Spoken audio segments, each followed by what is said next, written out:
Hello दोस्तों, स्वागत है आप सभी का एक बार फिर से वात्सल्य स्टडीज़ पे। दोस्तों करंट अफेयर का जो मैगज़ीन है उसके बारे में हम चर्चा कर रहे थे। अभी थोड़ा लेट हो गया ज़रूर है, लेकिन अभी जल्दी-जल्दी दोस्तों मैं इसको कवर करने की कोशिश करता हूँ। दोस्तों सबसे पहले हम जो एनवायरनमेंट है, पॉलिटी है, इकोनॉमिक्स से सारे मुद्दे चर्चा कर चुके हैं हम लोग। अभी हम सामाजिक मुद्दे की बात करेंगे यानी सोशल इश्यूज़ की बात करेंगे। ये अप्रैल मंथ का मैगज़ीन है, थोड़ा लेट अवश्य हो गया है लेकिन इसको हम जल्दी कवर कर लेंगे। देखिए दोस्तों, सबसे पहला टॉपिक है हमारा कार्यस्थल ऑटोमेशन। इसके बारे में हम पढ़ते हैं, सुर्खियों में ये क्यों है उसके बारे में सबसे पहले जानते हैं। देखिए दोस्तों, प्रमुख प्रौद्योगिकी कंपनियां जनरेटिव एआई सहित आर्टिफिशियल इंटेलिजेंस है जैसे नई प्रौद्योगिकी जो है उसको अपना रहे हैं। जो विभिन्न जो कंपनी है या जो इंटरनेशनल कंपनीज हैं या जो नेशनल कंपनीज हैं, उससे कहा रहा है दोस्तों कि जिससे ग्राहक संपर्क और कार्यस्थल दक्षता में सुधार हो रहा है। हालांकि कर्मचारियों पर इसकी वजह से पड़ने वाले प्रभाव को लेकर चिंताएं बनी हुई हैं, लेकिन दोस्तों एआई का जैसे हम आर्टिफिशियल इंटेलिजेंस का उपयोग करते तो हैं, लेकिन कर्मचारियों पर इसकी जो नकारात्मक प्रभाव है वो चिंता का विषय बनी हुई है। तो इसके बारे में हम आगे जानते हैं दोस्तों, कार्यस्थल ऑटोमेशन के बारे में। इसका आशय क्या है? यह मानव के न्यूनतम हस्तक्षेप के साथ कार्यों और प्रक्रियाओं को पूरा करने के लिए artificial intelligence, AI, machine learning, argumentative reality जैसे प्रौद्योगिकी का उपयोग है। उसके बाद कहता है दोस्तों, भारत और ऑटोमेशन। वित्त वर्ष 2029 तक भारत के औद्योगिक ऑटोमेशन बाजार का आकार 29.43 बिलियन डॉलर तक पहुंचने की संभावना व्यक्त की गई है। ये दोस्तों आप इसको याद रख सकते हैं कि जो ऑटोमेशन इंडस्ट्री है यानी भारत में, उसमें 2029 तक 29.43 बिलियन डॉलर तक पहुंच सकता है, इसका अनुमान किया गया है। आगे कहा गया है दोस्तों, भारत में कार्यस्थल ऑटोमेशन को बढ़ावा देने वाले प्रमुख कारक क्या हैं? बढ़ता डिजिटलीकरण, तकनीकी इनोवेशन में तेजी, ग्राहकों की बदलती अपेक्षाएं, बढ़ती प्रतिस्पर्धा है, बढ़ती जो श्रम लागत है दोस्तों। उसके बाद कहता है बुजुर्गों की बढ़ती आबादी भी इसका एक कारण हो सकता है, जो ऑटोमेशन को बढ़ावा देने के कारक हो सकते हैं। इसके बाद देखिए जो ऐसे जो सामाजिक जो जुड़े लाभ हैं वो क्या हो सकते हैं दोस्तों, कार्यस्थल पे ऑटोमेशन से जुड़े जो सामाजिक लाभ हैं वो क्या-क्या हो सकते हैं उसके बारे में हम चर्चा करते हैं। देखिए, कहा गया है उपलब्ध कौशल और नौकरी के लिए आवश्यक कौशल के अंतर तथा कार्यबल की उत्पादकता के बीच के संबंध को कम करना। इसमें कहा गया है दोस्तों, जो कौशल है और नौकरी के लिए जो आवश्यक जो कौशल है दोस्तों, जो नौकरी करने के लिए जो हमको रिक्वायर्ड जो स्किल होती है उसमें, और जो कार्यबल की उत्पादकता यानी कि प्रोडक्टिविटी है उसके जो संबंध है उसमें कम करना। इसमें कहा गया है एआई संचालित सिस्टम और एल्गोरिदम प्रबंधन, कौशल एवं इसकी उपलब्धता के आधार पर कार्य सौंपे जाते हैं। यानी कि दोस्तों कार्य जो है में जो स्किल है उसकी उपलब्धता जो अवेलेबिलिटी है उसके आधार पर जो कार्य है उसको सौंपे जाते हैं, जिससे उत्पादकता में सुधार होता है। यह कौशल की कमी को पहचानता है और कौशल बढ़ाने के प्रयासों को बढ़ावा देने में मदद करता है। उसके बाद देखेंगे दोस्तों, कहा गया है कार्यस्थल पर लैंगिक समानता और विविधता को बढ़ावा देना। ऑटोमेशन से भर्ती और प्रदर्शन मूल्यांकन में पूर्वाग्रहों को कम किया जा सकता है। साथ ही यह सभी वर्गों के लोगों को शामिल करने के प्रयासों का समर्थन करता है। व्यक्ति के सामाजिक स्तर के उत्थान को भी बढ़ावा दे सकता है। दोस्तों देखिए, इसमें कहा गया है ये जो सभी वर्ग हैं उन लोगों को शामिल किया जा सकता है। इसमें इसका दोस्तों इसका टाइटल ही है कार्यस्थल पर लैंगिक समानता और विविधता को बढ़ावा देना, यानी कि डाइवर्सिटी को बढ़ावा देगा, जो लैंगिक असमानता है उसको कम करने का प्रयास करेगा। उसके बाद देखिए, सुरक्षित कार्यस्थल, मशीनें खतरनाक और मानव के लिए कठिन कार्यों को कर सकती हैं, तो ये ऑटोमेशन जो इंडस्ट्रीज है उसका पॉजिटिव पॉइंट है। उसके बाद देखिए, बेहतर कार्य जीवन संतुलन, नियमित कार्य के ऑटोमेशन से कर्मचारियों को अपनी निजी जिंदगी के लिए अधिक समय मिलता है। दोहराए जाने वाले कार्यों में कमी आने से मानसिक थकान और बर्नआउट, काम की वजह से तनाव में कमी आती है। इस प्रकार कर्मचारी रणनीतिक, रचनात्मक और निर्णय लेने वाली भूमिकाएं भी निभा सकते हैं। इसमें कहा गया है दोस्तों, जो ऑटोमेशन कर्मचारी हैं उसको अपनी जिंदगी के लिए मतलब जो बचे हुए उनकी लाइफ है उनको अधिक समय मिलता है, यानी कि जो मानसिक तनाव है वो कम हो सकते हैं और जो बर्नआउट है वो कम हो सकते हैं, और वो अपने निजी जीवन में, कर्मचारी रणनीतिक और रचनात्मक जीवन में अधिक समय वो दे पाएंगे। इसमें कहा गया है दोस्तों, बेहतर ग्राहक सेवा, ऑटोमेशन से सेवा में निरंतरता आती है, ग्राहकों के प्रश्नों का तेजी से समाधान होता है और ग्राहकों को अनुभव को जानना अधिक सुलभ व किफायती बनाता है। उसके बाद हम अपना अगला देखते हैं दोस्तों। इसमें कहा गया है जो सामाजिक जो चुनौतियाँ हैं, इससे जुड़ी क्या-क्या चुनौतियाँ हो सकती हैं। देखिए बढ़ती आय असमानता दोस्तों, ये जो इनकम इनइक्वालिटी है वो सभी जगह पे है। जो एक चुनौती का बिंदु है, कह रहा है दोस्तों कुछ ही लोगों को अधिक वेतन मिलना और रोज़गार खोना। जो ऑटोमेशन का लाभ है दोस्तों वो उच्च कौशल वाले कर्मचारियों को मिलता है, जिनके पास कौशल नहीं उनको लाभ नहीं मिलता या उनके वेतन में बढ़ोतरी नहीं हो पाती। उसके बाद कहा गया है जैसे विश्व आर्थिक मंच जो है, वर्ल्ड इकोनॉमिक फोरम के अनुसार ऑटोमेशन से 2037 तक 76 मिलियन नई नौकरियां सृजित होने की संभावना है, जबकि 83 मिलियन नौकरियां समाप्त भी हो सकती हैं। तो ये दोस्तों एक चुनौती बन सकता है, एक चैलेंज बन सकता है, क्योंकि हमारे लिए 83 मिलियन जो रोजगार है वो खो सकते हैं लोग। इसके बाद देखिए, उसके बाद कहा गया है दोस्तों पुनः कौशल विकास में बाधाएं, डिजिटल साक्षरता प्रशिक्षण और कार्यक्रम तक असमान पहुंच के कारण पहले से मौजूद सामाजिक आर्थिक असमानताएं और बढ़ सकती हैं। देखिए जो कार्यक्रम है, जो प्रशिक्षण है दोस्तों, जो डिजिटल साक्षरता है वो तो असमान रूप से है, उसके कारण जो सोशियो इकोनॉमिक जो इनइक्वालिटी है वो बढ़ सकती है। उसके बाद देखिए रोजगार में लैंगिक असमानताएं, ऑटोमेशन सबसे पहले लिपिक और सचिवीय भूमिकाओं जैसे कम कौशल वाली नौकरियों का ध्यान ले रहा है। इन रोजगारों में महिलाओं की भागीदारी अधिक होती है, तो इससे लैंगिक असमानताएं भी बढ़ने हो सकती हैं, क्योंकि ये सॉरी सबसे पहले दोस्तों ये कहा गया है जो लिपिक है, जो सचिवी भूमिकाएं हैं, वो नौकरियां जल्दी ले सकती हैं, यानी कि उसको छीन सकती है जो ऑटोमेशन है। तो उससे होगा क्या, उससे महिलाएं जो है सबसे ज्यादा अधिक इन्हीं सब क्षेत्रों में रहती है, लिपिक और सचिव भूमिकाओं में। इससे जो महिलाएं हैं दोस्तों, महिलाओं की जो जॉब है वो खतरे में आ सकती है। यदि महिलाओं को फिर से कौशल प्रशिक्षण नहीं दिया गया और उन्हें सहायता नहीं की गई, तो ऑटोमेशन महिलाओं के रोजगार के अवसर भी कम कर सकता है, जैसे मैंने आपको इसमें बता ही दिया। क्योंकि वो जो लिपिक और जो सचिवीय भूमिकाएं हैं उसको अधिक लेता है, उसमें महिलाएं अधिक रहती हैं। देखिए गिग वर्कर और नौकरी की असुरक्षा, ऑटोमेशन अनुबंध आधारित कम अवधि के रोजगार को बढ़ावा दे सकता है और विशेष रूप से प्लेटफॉर्म आधारित भी अर्थव्यवस्था में स्थायी रोजगार को भी कम कर सकते हैं। देखिए दोस्तों इसमें कहा गया है अनुबंध आधारित यानी जो प्रोजेक्ट बेस होता है वो कम अवधि के रोजगार को बढ़ावा देगा। इससे होगा क्या, गिग अर्थव्यवस्थाएं जो है दोस्तों स्थायी रोजगार को कम करेगा। गिग आप सब जानते होंगे गिग वर्कर क्या है। ये एक प्रोजेक्ट या प्रोजेक्ट बेस एक दोस्तों एम्प्लॉयमेंट होता है, उसमें हमको स्थायी जॉब नहीं मिलता, इसमें सोशल सिक्योरिटी बहुत हद तक मिल नहीं पाती। हालांकि लॉज हैं लेकिन वो इंडस्ट्री उसको देती नहीं है, तो इसमें स्थायी रोजगार कम हो सकते हैं। उसके बाद कहा गया है गिग वर्कर्स को ऑटोमेटेड प्रणालियों के साथ कार्य करते समय संगठनों से कोई सुरक्षा या सहायता नहीं मिल सकती। यानी अब मैंने आपको पहले बताया लॉज तो हैं लेकिन जो ऑर्गेनाइजेशंस हैं वो कोई भी सुरक्षा या सहायता इसको नहीं देती हैं।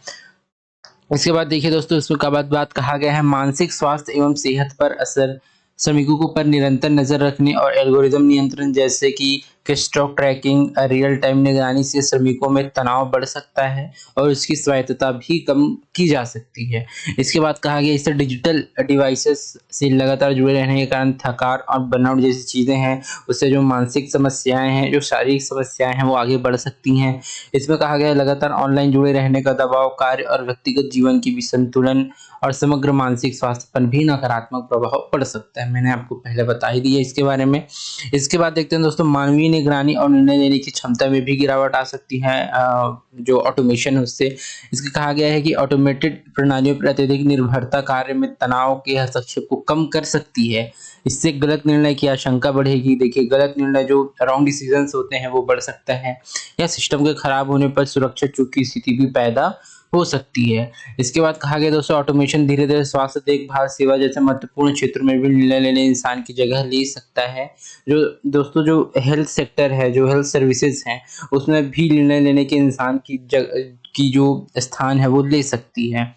उसके बाद देखिए समावेशी सुरक्षित और न्याय संगत कार्यस्थल ऑटोमेशन सुनिश्चित करने के लिए आगे की राह। अब अभी तक कार्यस्थल ऑटोमेशन समझ ही चुके होंगे। ये प्रौद्योगिकी बेस होता है जो आप समझे होंगे कि जो एआई है दोस्तों, आर्टिफिशियल इंटेलिजेंस है, उसके थ्रू या विभिन्न प्रकार की जो नई नई प्रौद्योगिकी है उसके थ्रू ये होता है।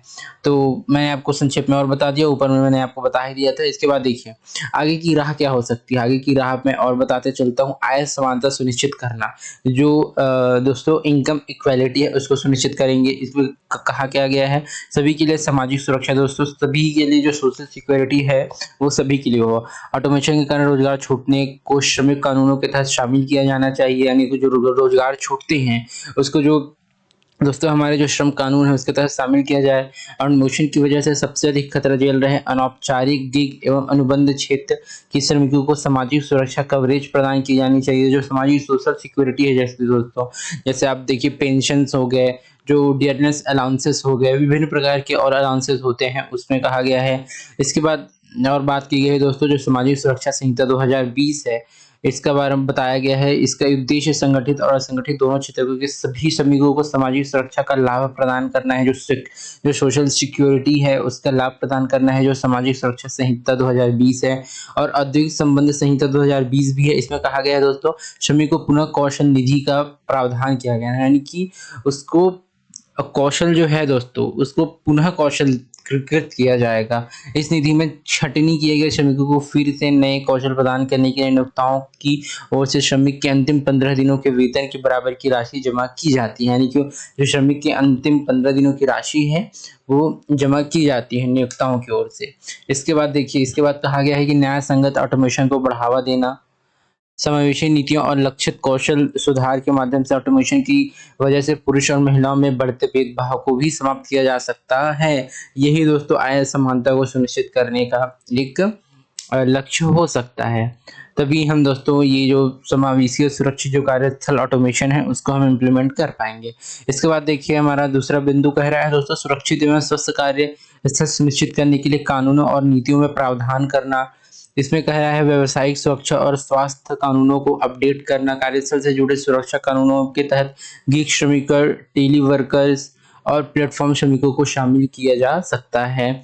इसके बाद कहा गया है डिजिटल युग में सुरक्षित और स्वस्थ कार्यस्थल के अधिकार को सुनिश्चित करने के लिए भारत के कानूनों को 1986 की ILO कन्वेंशन संख्या 155 और 2006 के कन्वेंशन संख्या 187 के अनुरूप करना चाहिए। ये थोड़ा सा फैक्चुअल है, इसको आप याद रखेंगे। जो इंटरनेशनल लेबर ऑर्गेनाइजेशन है उसकी जो संख्या है 155 और उसके बाद 185 के अनुरूप करना चाहिए। इसमें जो है दोस्तों जो कानून और नीति है वो जो पुरुष और महिलाओं के जो संबंध जो कानून हो उसमें ये आप समझ सकते हैं कि इसके अनुरूप उसको किया गया है। और इसके बाद देखिए रोबोटिक्स और मानव रोबोट इंटरनेशनल पर नियमों को संशोधित करना, कार्यस्थल पर सहयोगात्मक माहौल बनाने के लिए स्पष्ट सुरक्षा मानदंड और प्रोटोकॉल लागू करने चाहिए। यानी कि दोस्तों जो स्पष्ट मानदंड है रोबोटिक्स और मानव रोबोट इंटरेक्शन के संबंध में उसको यहाँ पे प्रोटोकॉल को लागू किया जा सकता है। उसके बाद देखिए, उसके बाद कह रहा है डिस्कनेक्टेड करने के अधिकार को सुनिश्चित करना, यानी कि कार्य के घंटों के बाद कर्मचारी से कार्य करने की अपेक्षा नहीं की जाएगी। यानी कि मान लो 8 आवर है दोस्तों काम करने का, उसके बाद आप एक पर्टिकुलर ऑर्गेनाइजेशन से जो है दोस्तों आप डिस्कनेक्टेड हो जाएंगे। उसके बाद आपको अप्रोच नहीं किया जाएगा एक समय के बाद, ताकि ओवरवर्क एवं डिजिटल बर्नआउट को रोका जा सके। ऐसे देखिए, इसके बाद कहा गया मानव केंद्रित एल्गोरिदमिक प्रबंधन को बढ़ावा देना। यह सुनिश्चित करना चाहिए कि एल्गोरिदमिक प्रबंधन से जुड़े उपकरण पारदर्शी, नैतिक और इंसानी निगरानी में हों। ऑटोमेटेड निर्णय से प्रभावित श्रमिकों के लिए स्पष्ट शिकायत निवारण प्रणाली स्थापित की जानी चाहिए। संगठन में कर्मचारी के विश्वास को बनाए रखने और उससे मानसिक तनाव को कम करने के लिए सिस्टम डिजाइन में कर्मचारी से फीडबैक लेने की व्यवस्था को भी शामिल किया जाना चाहिए। यानी कि दोस्तों इसमें यही कहा गया है कि कर्मचारी से फीडबैक लेने की जो तंत्र है उसको स्थापित किया जाना चाहिए।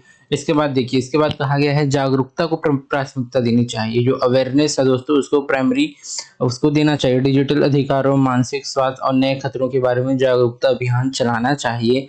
पर्यावरण की सुरक्षा सुनिश्चित करना चाहिए, एक जैसे ग्रीन ऑटोमेशन को बढ़ावा देना चाहिए ताकि पर्यावरण के संरक्षण को बढ़ावा दे सके और जलवायु परिवर्तन को अनुरूप हो पाए, यानी दीर्घकालिक जो अनुकूलन है उसको विकसित किया जा सकते हैं। इसके निष्कर्ष में देख सकते हैं, इसके निष्कर्षों में मूलतः यही है कि यह सुनिश्चित करने की आवश्यकता कि ऑटोमेशन से कार्यस्थल की सुरक्षा, समानता और कल्याण में कोई कमी नहीं आए।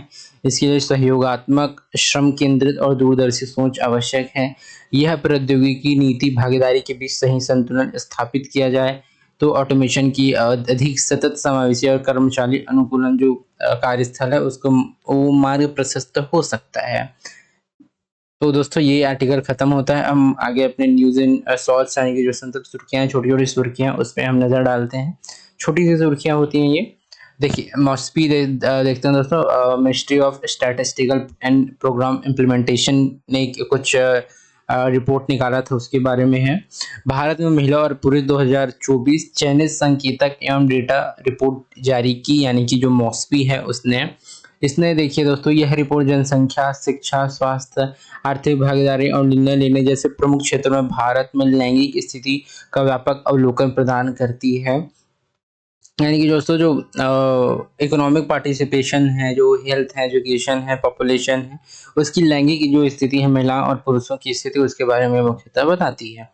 इसमें कहा गया है, देखिए एक नज़र बिंदुओं पर। जन्म के समय लिंगानुपात यानी 2014-16 और 18-20 के बीच शहरी क्षेत्रों में लिंगानुपात 910, ग्रामीण क्षेत्रों में 907 से अधिक हो गया था। यह शहरी क्षेत्र की ओर महिला प्रवासन में वृद्धि को दर्शाता है, यानी कि जो शहरी क्षेत्रों है, शहरी क्षेत्र हैं, उधर जो महिलाएं जो प्रवासन की हैं उसके वृद्धि को दर्शाता है। और शहरी क्षेत्रों में लिंगानुपात आप देख सकते हैं 910 और ग्रामीण क्षेत्रों में 907 यहाँ पे कहा गया है। इसके बाद देखिए स्वास्थ्य, मातृ मृत्यु दर 2015-17 में 122 से घटकर 2018-20 में 97 हो गई है। ये हमारे लिए पॉजिटिव चीज़ है दोस्तों, क्योंकि जो मातृ मृत्यु दर है उसमें कमी आई है। शिक्षा 2017 से पुरुष साक्षरता दर 84.7% और महिला साक्षरता दर 70.3% थी। केरल में सबसे कम लैंगिक साक्षरता अंतराल है, जबकि राजस्थान में सबसे अधिक है। आप जानते होंगे केरल एजुकेटेड स्टेट है, सबसे कम आपको जो लैंगिक अंतराल है वो मिलेगा, लेकिन राजस्थान में वहीं सबसे अधिक आपको लैंगिक अंतराल देखने को मिल सकते हैं, जो लैंगिक साक्षरता अंतराल है वो।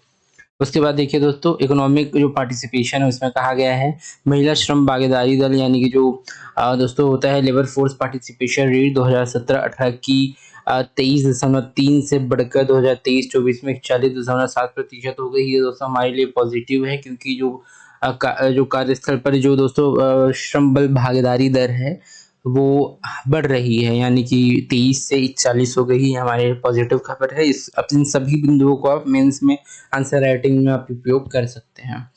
इसके बाद देखिए वित्तीय समावेशन के बारे में बताया गया। वित्तीय समावेशन क्या कहता है? वित्तीय समावेशन सभी बैंकों में 39.2% महिलाओं के बैंक खाते हैं और वे कुल जमा में 39.7 का योगदान देती हैं। लीडरशिप की भूमिकाएं, वित्त वर्ष 2025 में महिलाओं की निदेशक मंडल में 28.7 हिस्सेदारी हो गई है, जो वित्त वर्ष 2020 में 26.7 थी। तो ये इम्पोर्टेंट है, इसको भी आप याद रखेंगे। राजनीतिक भागीदारी, महिला मतदान पिछले कुछ वर्षों में अलग-अलग रहा है। 2019 में यह 67.2% था, लेकिन 2024 में कुछ कम होकर 65.8 भी हो गया है। तो राजनीतिक भागीदारी को देख सकते हैं कम हुआ है कुछ वर्षों में। इसके बाद देखिए महिलाओं के खिलाफ हिंसा, भारत में 18 से 49 आयु वर्ग की लगभग 1/3 विवाहित महिलाएं वैवाहिक हिंसा से पीड़ित होती हैं। कर्नाटक 48, बिहार 42, मणिपुर में 41 वैवाहिक हिंसा से सबसे अधिक मामले जो हैं वो दर्ज किए जाते हैं। तो इसको आप ध्यान में रख के चल सकते हैं दोस्तों, कि जो महिलाओं के खिलाफ हिंसा है वो अभी भी होती रही है। कर्नाटक जैसे भी राज्य में 48% घरेलू हिंसाओं के केस है, उसको आप ध्यान में रख सकते हैं। देखिए उसके बाद एआई किरण के बारे में बात करते हैं दोस्तों। सरकार ने आर्टिफिशियल इंटेलिजेंस में महिलाओं को सशक्त बनाने के लिए एक नई जो पहल है एआई किरण, उसकी शुरुआत की है। इसके बारे में हम पढ़ते हैं, इसके उद्देश्य क्या है। इसके उद्देश्य दोस्तों महिलाओं को इनोवेटर, चेंज मेकर और लीडर के रूप में उभरने में सहायता प्रदान करना और जीवंत एआई समुदाय को भी बढ़ावा देना। उसके बाद देखिए नेतृत्व, भारत सरकार के प्रधान वैज्ञानिक सलाहकार का कार्यालय ये इसके नेतृत्व करता है। उसके बाद आप देखेंगे फोकस क्षेत्र, यह शिक्षा, स्वास्थ्य सेवा जैसे अहम क्षेत्रों में एआई में प्रगति को आगे बढ़ाने वाली 250 से अधिक महिलाओं के योगदान को भी उजागर करने पर यह केंद्रित है। उसके बाद देखिए दोस्तों किरण योजना के बारे में कुछ और बिंदु हैं। किरण यानी कि knowledge involvement in research advancement through nurturing योजना विज्ञान और प्रौद्योगिकी विभाग द्वारा शुरू की गई थी। इसके उद्देश्य क्या है? इसके उद्देश्य हैं विज्ञान और प्रौद्योगिकी के क्षेत्र में महिलाओं का समर्थन और सशक्तिकरण करके लैंगिक समानता को बढ़ावा देना। ये इसके उद्देश्यों में आप इसको देख पाएँगे। उसके बाद देखिए दोस्तों, आईएमएफ द्वारा जारी रिपोर्ट में सिल्वर इकोनॉमी पर जोर, यानी कि जो सिल्वर इकोनॉमी है दोस्तों उस पर जोर दिया गया। ये क्या है इसके बारे में हम पढ़ते हैं। देखिए, आईएमएफ ने world economic outlook critical junction among policy shift report जारी करती है। इसके बाद इसमें क्या कहा जाता है, इस रिपोर्ट में व्यापार के संबंध में तनाव और नीतिगत अनिश्चितता की स्थिति में चलते वैश्विक समृद्धि दर अनुमान को जनवरी 2025 के अपडेट से घटाकर 2.8% कर दिया गया है। इससे भारत के लिए 6.2% अनुमानित किया गया है।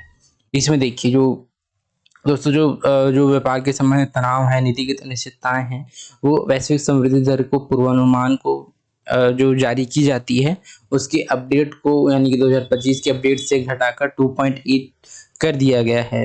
इसको आप समझ सकते हैं। इसके बाद देखिए आगे कहा गया है, श्रम बल में वृद्धि हो रहे लोगों की भागीदारी को बढ़ाने के लिए स्वस्थ एजिंग यानी आयु वृद्धि सुनिश्चित करने के पक्ष में नीतियां बनाने की सिफारिश भी यहाँ पे की गई है। इसके बाद देखिए इस रिपोर्ट के मुख्य बिंदुओं पर एक नज़र हम डालें तो क्या क्या हो सकता है उसके बारे में हम जानने का प्रयास करेंगे। देखिए, दुनिया भर की अर्थव्यवस्थाओं में तीव्र वृद्धि, घटती जन्म दर और बढ़ती जीवन प्रत्याशा के कारण देश अपनी जनसांख्यिकी के महत्वपूर्ण मोड़ से गुजर रहे हैं। इसके तहत डेमोग्राफिक डिविडेंड से डेमोग्राफिक ड्रैग की ओर संक्रमण हो रहा है दोस्तों। देखिए, डेमोग्राफिक जो डिविडेंड है से डेमोग्राफिक ड्रैग जो है दोस्तों, ये कब होता है, जबकि घटती जो जन्म दर है, यानी कि जन्म दर घटती है और जीवन प्रत्याशा बढ़ती है, यानी कि मृत्यु दर कम होती है, उसके बीच का ये आंकड़ा होता है। इसके बाद कहा गया दुनिया की जनसंख्या की औसत आयु 2020 से लेकर इस सदी के अंत तक 11 साल बढ़ने का अनुमान है। ये बढ़ेगा क्योंकि जो हमारे हेल्थ सर्विसेज हैं, एजुकेशन सर्विसेज हैं, वो बढ़ जाएंगी, तो हमारी जो जीवन प्रत्याशा है, लाइफ जो एक्सपेक्टेंसी है, वो भी बढ़ जाएगी। इसमें देखिए, स्वस्थ एजिंग, दीर्घायु में वृद्धि के साथ साथ वृद्ध हो रहे लोगों की कार्यात्मक क्षमता में भी समय के साथ सुधार हुआ है। इसके बाद देखिए, वर्ष 2022 में 70 साल के व्यक्ति की संज्ञानात्मक क्षमता वर्ष 2000 में 53 साल के व्यक्ति के समान थी। इसके आप देख सकते हैं 2022 में 70 साल के व्यक्ति और 2000 में 53 साल के व्यक्ति के समान थी। इसके आप कंपैरिजन कर सकते हैं।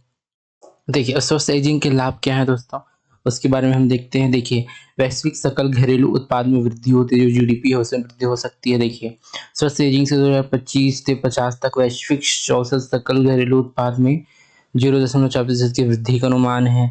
भारत का योगदान सबसे अधिक होगा क्योंकि 50 वर्ष और उससे अधिक आयु के श्रमिकों की हिस्सेदारी 25-50 की अवधि में तेजी से बढ़ेगी और भारत के लिए पॉजिटिव है। देखिए, उसके बाद कहा गया है श्रम बल भागीदारी पर प्रभाव। लक्ष्य स्वास्थ्य नीतियां वृद्ध श्रमिकों को अपनी श्रम बल भागीदारी दर बढ़ाने में सक्षम बनाती है।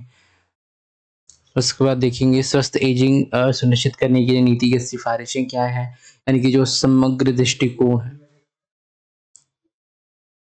जो जो समग्र दृष्टिकोण है दोस्तों, इसमें आप देखेंगे सेवानिवृत्ति की आयु बढ़ाने के लिए पेंशन संबंधी सुधार, प्रशिक्षण, कार्यस्थल को अनुकूल बनाना, स्वास्थ्य को बेहतर बनाने रखने वाले हस्तक्षेपों को लागू किया जाना, जो विभिन्न प्रकार के जो दृष्टिकोण है उसको शामिल करना। उसके बाद देखेंगे श्रम बल भागीदारी अंतराल को कम करना, जनसांख्यिकी संबंधी बाधाओं से निपटने के लिए बेहतर कार्य जीवन संतुलन, किफायती बाल देखभाल सुविधाओं, संबल में महिलाओं की भागीदारी को बढ़ावा देना भी एक मुद्दा हो सकता है। तो आगे के उसमें जाते हैं दोस्तों, आगे के विज्ञान एवं प्रौद्योगिकी है। विज्ञान एवं प्रौद्योगिकी को हम एक और लेक्चर में कवर करेंगे। आज के लिए बस इतना है दोस्तों। धन्यवाद, मिलते हैं और अगले वीडियो में। तो थैंक यू।